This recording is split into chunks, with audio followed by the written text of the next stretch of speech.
chơi đó hả nè. Cá chi nè. To à rồi. Nó.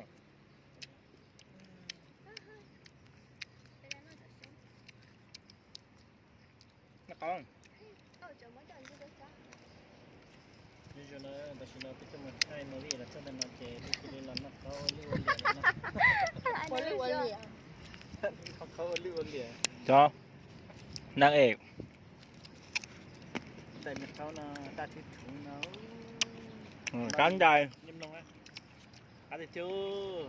Nhầm bao buồn. Rau hú. Hải cha. Mứng hả? Mứng vịt đi.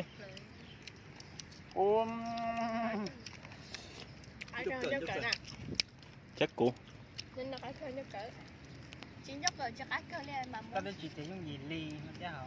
Cái nào chỉ thành chứ cô to. Chính có to.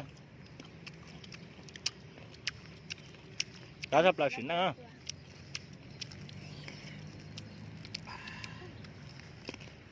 Nó chưa? Nó chơi cái hú. Nó chơi bao à? Nó kìa. Lấy nó thịt thịt hỏng tôi cho nó ra nè. Nó kìa. À. Nó kìa con. Anh chạy con ngon. Thôi tia. Cái nó câu nó có yếu không một bột kệ. Nó gửi mua rau. Cái dân có hút cho rồi thôi là. Con ăn đút tờ rồi ra. Tờ mẹ. Sao tao tia. Tôi nó chép bươi. Tôi nó chép sợ à. Chẳng có ơi, để nó cũng gặp bé bươi chứ ngồi chứ tôi nó chém còn thắt cái gì. Bây giờ đẹp.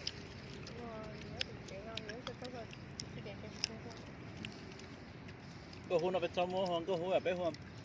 Có phú. Tao cũng mới không có u mà. Cánh dài cha, tụi dân có phú, cánh dài có phú à. Cứ chỉ hôn nữa bé. Có phú của tao bùng chè của cháu. Chắc có hút trời. Đúng rồi cha. Nhiều bóng. Đừng năng mà. Đang chịu rồi. Cắt. Rồi. Cắt cơ thì giờ chứ cho cả ấy nè. Là bao giờ trời à? Có trời. Có bữa thành gói mó thành bánh chè. Bao giờ? Tại đứng ngoài đấy cơ. Cho nó cũng bao bữa lá lọ. Bé lôi cái gì? Nhưng gì cho em chỉ thấy bánh chè khơi nè. Là chỉ lò. Có để cho nó làm nè. Một cái trăm tuổi cũng đuôi. À chị đi nó. Rồi. Nè có rãi đó xài. Lên từ tao hỏi nó cũng mới đem báo. Cái gì nó mở mông mà lấy nó chết từ cái gì nó mở mông nó không à. Nó mà mua nè. Nó mà muốn chăm nó. Chả mua nó tao. Không có cá tài. Chỉ nhắc là còn cái bánh nhỏ. Nè. Họ nó thôi chỉ nó khỏi vậy nè, bắt điện nó. Nè bắt điện nó. Ô. Dài á. Ô, sao tao thì cắn dài tới dài hả? Bây giờ là nó hợp bột đấy. Ô, là mà sao để tia là. Tụi nó của Tom mới là vặt rồi. Sắp qua đi cha. Thấy không? Em là chỉ cho sắp qua em. Chẳng có hú tạt tạt lò á. Tay thế nào? Có hú bỏ, có hú tạt tạt lò á, có hú tụi bấu lồng tràm.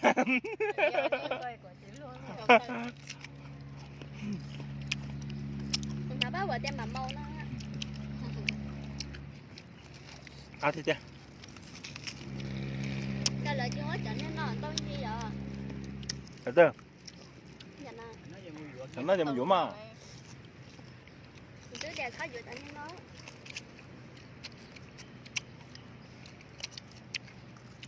cá trứng có khó rồi là chỉ có thôi để ở đó chúng ta không ra được mình chỉ có nó luôn đi sản nó là đó cũng mà luôn bao thì không luôn đi nó hú cao lú lông trà tôi nấu chảo ăn à to hôi tụi ta nên nó có cua kia à nó hú luôn trên này đến nồi nó nè nè Luis mất quần à nó nói là cũng nó mắc than đó cũng nó mắc cá than đó nó chờ mất thâu rồi mà bố nó trời mình chơi nó sai cho nó mà chỉ tới qua anh chạy lúc bắt đầu là chỉ tới qua mắc cá than cá xong chả na tức cho nó lại thứ sát tin sói luôn nó tao họ hay hẳn lo nó tao hẳn lo nó chỉ mất tệ ta hết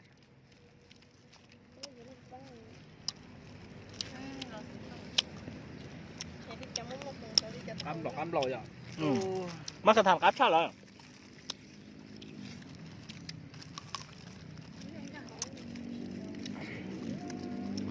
mắc cá than đó nó mắc cá than đó đến nó nói chỉ có chút chuyện là tới rồi thì yêu phong hỏi nha cái nó nhon to thao á số nào bút bóng à tao bút bóng à cá hả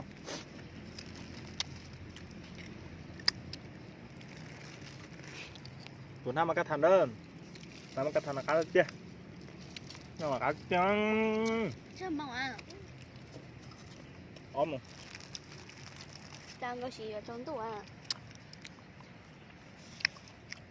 của mam của là mới đang đe là pư là sợ cái chén bạc á nó sụt đôi à anh em phải biết nó sụt thế này là cái này biết chọn muốn năm hoa cái nó phải nó nhặt năm hoa chọn đâu đó bên nó khen nó kia rồi nó là cái chân chân nó kia mua bên chân à cái món lá cho thấy dầu đầy nhà nè cái này sao để kia cá chả hả cá đi nâng nâng cái nó nâng luôn ra đặc biệt có hú cái hay tao nó rồi coi cái cái này rồi cái đi đây sao một sáng mang cái kế tiêu và cá liền tay cắt cỡ tao mà cái gì tự nhiên cái gì chỉ học cái khác cái à cái nó cá cái nó cá chả này sạch cá yang nó cá đi mấy từ nó nát à cái của em nhắc hồi sạch của ta đi nó cá của nó cá đeo cái tao nó nát ăn khó đó liền này nhỏ mà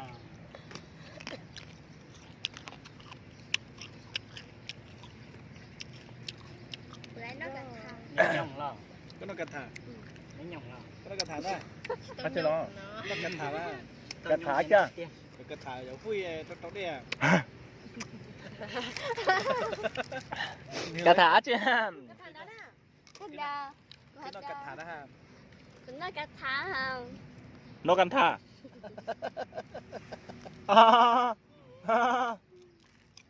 nó cắt thả lỡ bé lấy luôn trong không sao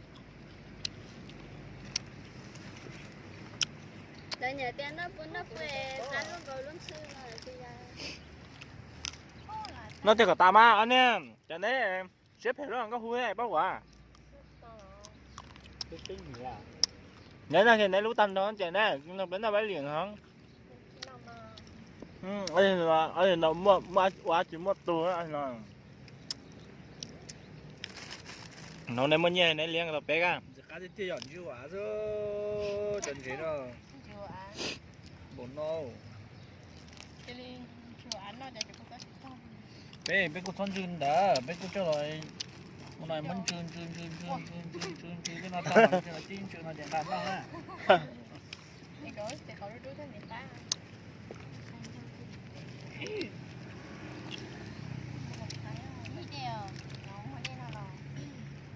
báo của tụi nó ủi nó đấy Đâu mà bể không? Nhà đem mua không đánh chè.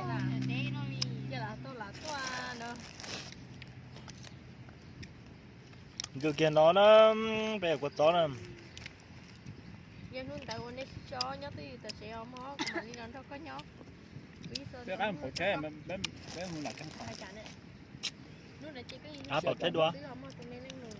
Em nói gì đó là khéo không ta. Rồi mua. Em nói điều mà bảo chế hôm nay khéo không là đấy đấy nhờ khéo không á. Đâu hôi á. Mà cái nãy đấy. Đâu hôi thế bao à? Phải mới nó trò tả bè mua. Ê, ui, nó. Nó cho bé bay. Nói rồi cha chị cá mẹ. Cha sẽ đấy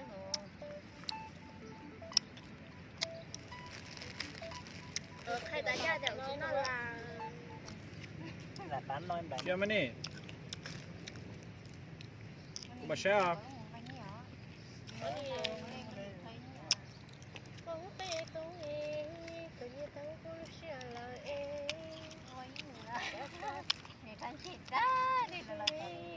Mấy bé là dùng tuổi đó.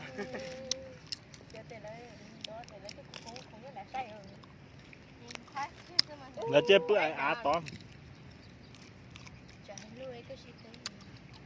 Cái chỉ lấy là mất sâu ổn tê luôn đỡ nè, tổn bên một lọ chỉ giờ đó.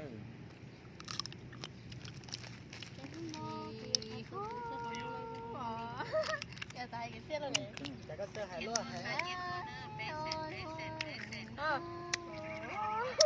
Hai trái này nè. Hai trái này.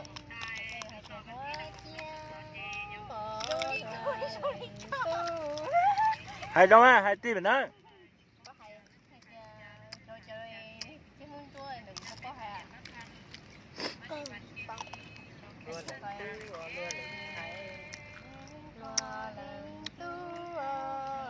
Tí bên đó.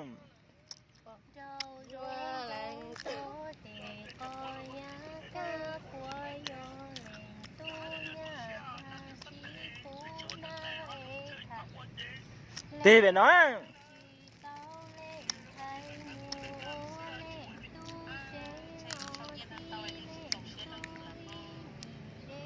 Có chơi tại chúng nó cái tay xe lấy ta này. Chưa cho nó. Nó hú chứ bên đó ha.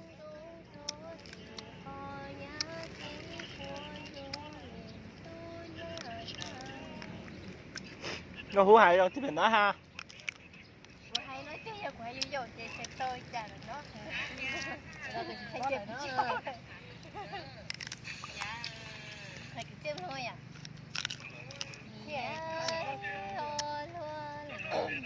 Thấy nè, có tiền đi nha, thấy con tên to kìa, mới để nấu năm lẩu to cũng không nó chỉ to luôn đi nè, nó. Nó có đi chỉ cắt câu ta hay rồi. Lúc này chỉ to cũng kia mà cái xe cũng sẽ đẹp lắm. Mất tiền chỉ nó. Mới lúc ăn thì ngay mới thì tắm à. Cái tơ dùng có tơ chỉ là cái tơ đúng kia. Anh trai mất cho kia không nói. Dạ. Rồi cánh trai. Ngon điều luôn này. Mới cho anh trẻ lý ra hỏi để chứ cái nào. Vâng. Wow, phải xe thì wow. Ôi. Nhưng mà là nha, một xíu là nó lại rồi. Tơ để tiếp nó.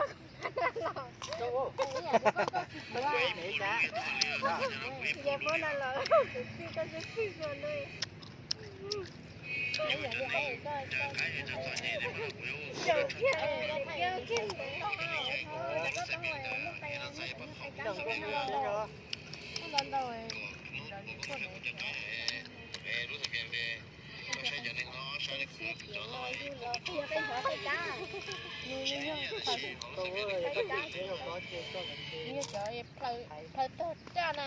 Silicon thứ hay Cái sợ. cái cá nó. Ta có gì bé chỗ thay thay thôi chị. Thế ồ hạt ta. Ồ hạt nhá, ồ củ ta này. Bây giờ cô ấy một bên. Nó bắt từ lông cấu ta này hả? Gấp tính đi. Từ bao giờ tôi phải nói gì nó tạo. Chân đó. Cắt bỏ ha.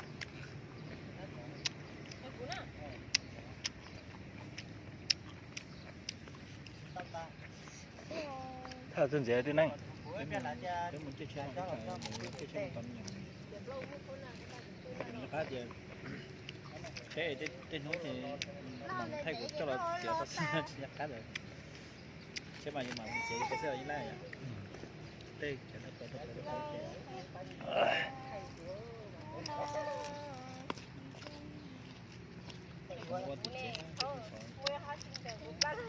tôi con nhái một sao tầm cái chuyện này nhà nó thét bắt đầu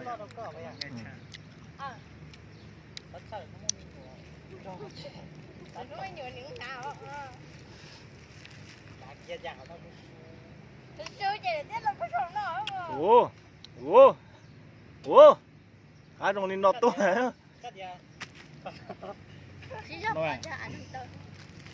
nó bạn thay nó Ác chưa? thế ngưỡng sần thế cái thứ sẽ nói à có phú á Anh đã chỉ cắn chơi không? Anh đã chỉ cắn chơi rồi anh đã. Chà, nếu chả con tao luôn nếu là tì sẽ đá nó là chơi vậy đó Anh đã bảo rộng đâu không? nếu sẵn cái nhã đâu á tiếp tay nó gì đi cha họ tao nó hỏi ra vậy chứ nói trên tí nói gì đi chôn nó hả đấy còn tí gì chôn nó à họ tự tiêu nó mà Khai không? dạ cả lâu tới chim bầu nếu chẳng mua xe chẳng tiêu nó à chỉ một đấy ra ít nhiều mùi đó chứ À dạ. Hả chị nó là bác vợ? tí vào đó tí chủ Ồ. có tuổi trên nó này tin thì nó À, ở đó tôi đang nó sẵn kết nhá, đầu chỉ cắn chưa? Ủa. Một là, dạ.